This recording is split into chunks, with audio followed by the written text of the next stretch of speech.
I'm James Price, and we're here today to look at something that's really special in the Western Sydney commercial and industrial market. Now, we know Western Sydney is one of the powerhouses in terms of growth in both residential development and commercial industrial development, driven by population growth, industry enhancement, and also infrastructure and the Western Sydney Airport. And we're on the coattails today of a company that I know quite well, a company that was grown from humble beginnings in central west New South Wales. And that company is Akura. And their business development manager is Adam Perrott. Thanks for having us, Adam. Really appreciate to be here at your facility in Arndell Park. No problem. And I guess it's a bit of a reveal, right? Because this facility is not yet open to clients, but it's nearing completion. Yeah. Yep. Tell us a bit about what we see here. Yeah. So we took possession of this site in December 23. Right. And we started the construction program in January, and now we're at the end of September, where we're going to reach completion. Yeah. Nice. So construction January to September. Yes. That's a pretty sharp time frame, yeah, for a significant facility. Yes, it certainly is. It's probably one of the things that sets Akura apart, is that we have everything we do is in-house, or everything we can do is in-house. So right through from concept, where we employ our own architects and building designers, all the way the pre-construction team. They carry through all the planning process. Right. And then manufacturing is done in-house also, with our structural steel and precast panels done out of our Kelso facility. So these big precast panels here, right? Yep. They've come from the other side of the mountains. They have. Basically. They sure have. Yeah. They all came on semi-trailers. Generally two panels to a truck. 10, 15 trucks a day, and standing up to 30 panels a day. That's amazing. I mean, how exciting is that? Like Akura, you were telling me it's over 40 years a company, right? And you might tell us a bit about how it started, but like entering this market, it's a very competitive market. There's a lot of players in the construction development sector offering industrial commercial units, storage and the like. I mean, big step for a country business to come here and start to develop something as significant as this, yeah? Yeah, it was a big step, and the company was well positioned in the last 10 years, developing and building a Sydney-based office, right, and growing into the Sydney space with the growing market of Sydney. So the company's actually grown quite considerably over the last few years. Yeah. And it's about 100, just over 100 strong.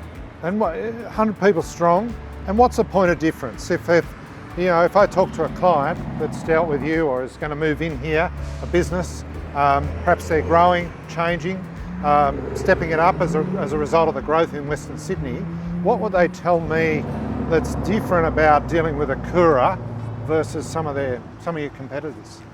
So like I said, we do a lot of our work is done in-house wherever possible. And what that means is that we can really control program very well, and we also have control of quality. So the end result is a high quality outcome, and we're very committed to that as a company, and it's evident in our finished product. Look, and that's not being rude by saying this. That's simple to say, but I also understand the construction industry, and there's a lot of complexities about building, right? And so to be able to control each element of that value chain is quite substantial and significant when you're wanting to deliver an end product that's suitable for someone's business to grow and develop over many years. So I get that. That's really interesting.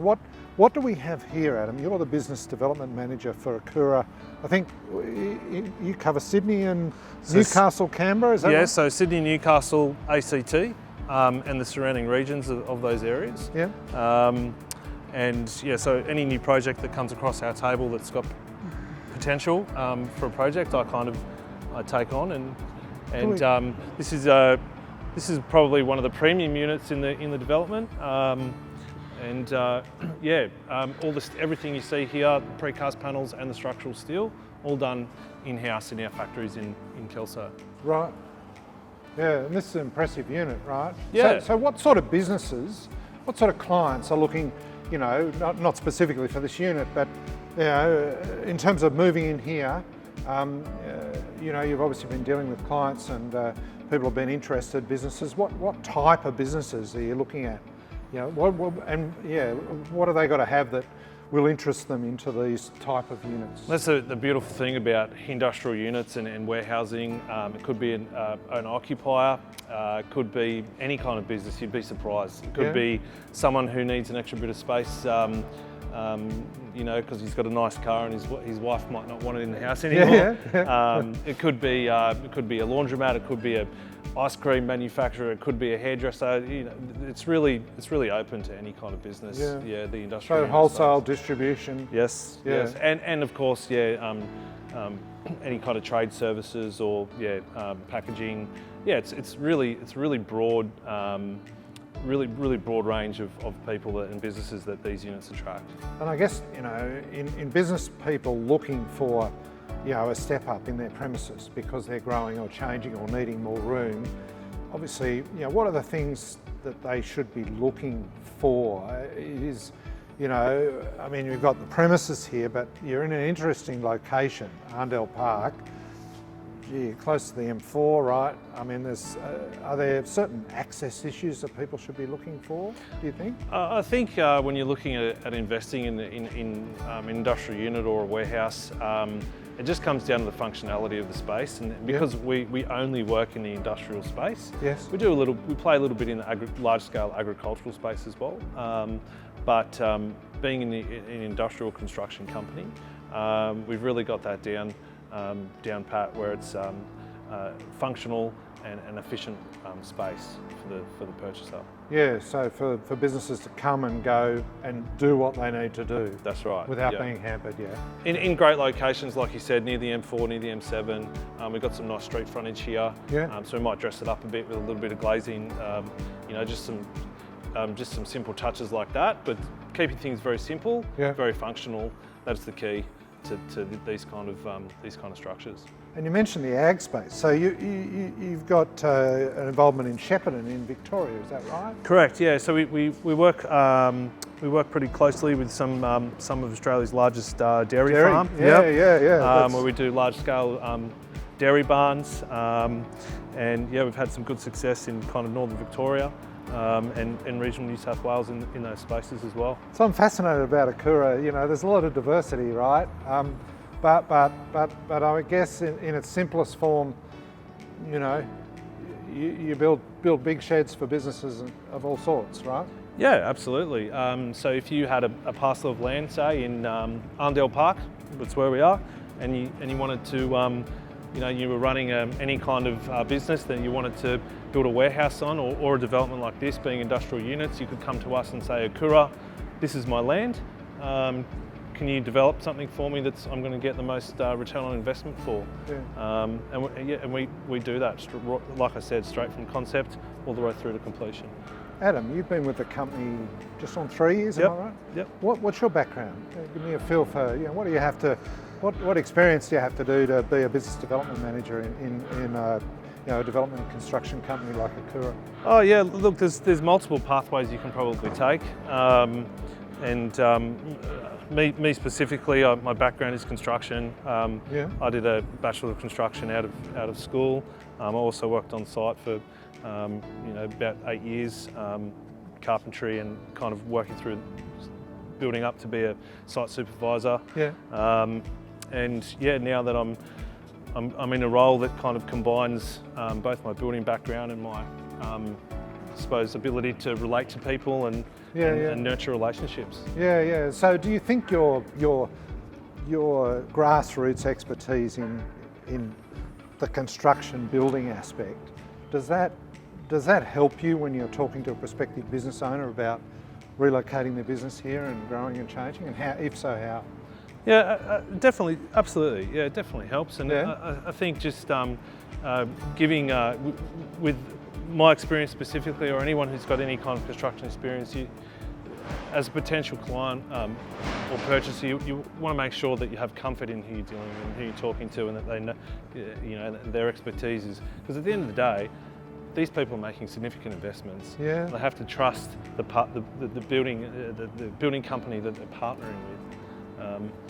So yeah, it definitely does. Adam, you spoke to me before when I asked what's the point of difference of Akura, and you said delivery time and quality, right?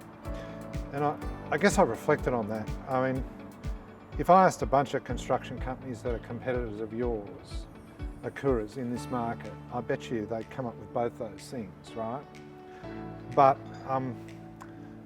knowing a little bit about the construction game and the planning rules and the accreditations and safety and weather and material costs and labour that impact a site development like this,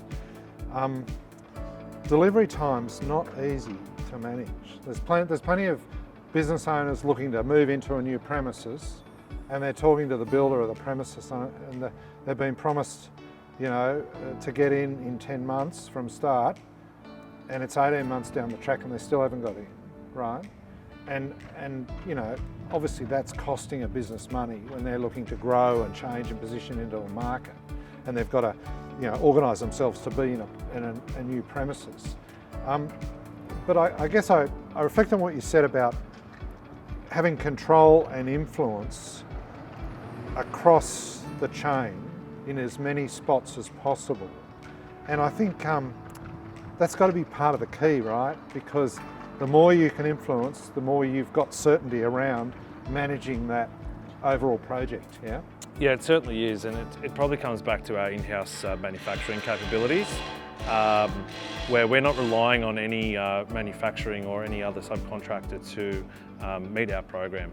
We control the program. Yeah, right. So if we know that we need our panels or our steel needs to be on site on X day, it's there, and we start the process. All the detailing and the manufacturing process is done up front and at an earlier stage than, say, a competitor might. So when you're giving a business owner a promise around a delivery date, you've got a lot more confidence in doing that. Yes. Because some of the things are nailed down. They're in your total control. Yeah. And you get a lot of, our clients gain a lot of confidence in that too, because they know that it's in our best interest to keep our factories churning, yes. And it's in our best interest to deliver the job on time. Yeah. Because for us, it's about speed of execution and delivering a job, getting in and getting out at high quality. Yeah, nice. I get that, and I can see why you mentioned time delivery and quality as being key, and it's very interesting in a very competitive market how you can still differentiate yourself if you set your business model up in a certain way, have confidence around those things. We're at Arndell Park today, but tell me, what are the other developments that Akura is working on across the Sydney Basin at the moment, just to give us a feel for the location, but also the nature of those? Sure. So on the other side, adjacent to this development, we're starting stage 2. Which is this development here? Yeah. Which is a self-storage facility. Right. We also have a couple of jobs in southwestern Sydney, in Minchinbury. They're starting very shortly. We're currently developing another storage facility in Penrith. Right.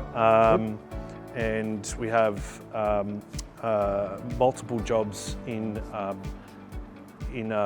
pre-approval, in council, waiting in pre-construction, waiting for approvals. So they're jobs at sites that Akura has identified, acquired, ready for development, and you're just getting the planning up to speed, ready to go. Yeah, and the majority of those, they're basically, all of those projects are for external clients. Right. Yeah. Okay. Yeah. Okay. Where we've taken them through the Akura journey of concept through to a completed project. Okay, so you have an end client that actually owns the site. That's right. And Akura is doing the development and the construction. Exactly right. Yeah. Okay. Yeah. Okay. Yeah, very interesting. And you're playing in this market. A lot of our audience are business owners throughout Sydney and Western Sydney. They're looking at this market, they're either in it or looking to enter it. What do you see in terms of growth and development and the issues? You know, put yourself in a business owner's perspective coming into this market. Might be a wholesale business, a distribution business, you know, it could be a online retailer that requires a warehouse, you know, a range of trade-related businesses. I mean, what are the pressures and pain points and, you know, growth opportunities, do you think? What are you seeing? Yeah, again, really great question. I'd probably say that the biggest challenge would be space and availability of land. Yes, yes. So, you know, if I was to give someone some advice that was looking in the market, identifying a good location for what's going to work for you and your business, and exploring that and talking to agents and talking to you know, builders / developers about land holdings and what's coming up. What about at the moment with interest rates? You know, they have been on the rise. You know, a few aspects of volatility in the market. Is price important? Is that really hot at the moment? Is there a low supply of these type of industrial units, or is the market reasonably stable around price? The industrial unit market and warehousing, it has stabilised somewhat. Has it? However, you'll probably see that it will continue to increase. Probably two reasons there. One would be the lack of availability of land. Right. And also very low vacancy rates across Sydney and Greater Sydney. Yeah. Vacancy in the industrial space, vacancy is very low. Yeah, right. So that's stabilised pricing on the upward trajectory. Yeah, so what that means, I guess, you know, a business owner looking to grow and change, you know, maximise their position in Western Sydney, they need to do their numbers. They probably need to look over the long term, figure out, you know, how's their business going to flow, and how they can afford, you know, an appropriate location for that growth. But, you know, what you're saying is the market's pretty tight. And we can probably expect, you know, more on the upward side than otherwise, looking into the near term anyhow. Yeah, exactly right. And we understand, at Akura, we understand that it all works back to a number. It has to work back to a number for us as a design and construct company, has to work back to a number for our clients as well. So we understand the feasibility process. And again, when we come in an early stage at concept or at DA stage, we can really nail that down. Yeah. So at the end of the day, it's a bit like a partnership, isn't it? Like, it's got to be a fit for, you know, both the builder and the occupier, so to speak, and that's the investor. That's exactly how we view all of our clients. It's a partnership. At the end of the day, that's exactly what it is, and it has to be. I want to talk about partnership from a different perspective. You've been good enough to share your background with us, Adam, but what's it like working for a 40-year-old family business? Tell us. Is there a difference? Is there, you know, what is it like? What's the vibe in a family business? So it's probably one of our key success factors. That it has been a family business for over 40 years. Yeah. And that still resonates through the business today, both for someone who works at the company, but also for the way we do business with our clients and the way we interact. We operate with integrity and honesty, yeah. And you know, that really transfers to why clients like us and yeah. why almost 70% of our business is actually repeat clientele. Really, yeah. Really, wow. That's a good vote of confidence, right? As a family business, how would you describe the culture? What's it like working in the business? What's the working culture? It's a company that promotes collaboration, honesty, work ethic, and you know, no loose ends, and dedication. And we're all highly dedicated to what we do. Yeah. And look, you know, when you've got those sort of attributes, I think, or I know, that a team of individuals working together can be a lot more valuable than the number of individuals added up, right? Because there seems to be, that sort of culture delivers an X factor, right? Is that what you experienced? Yes, absolutely it does. And we're all in it together.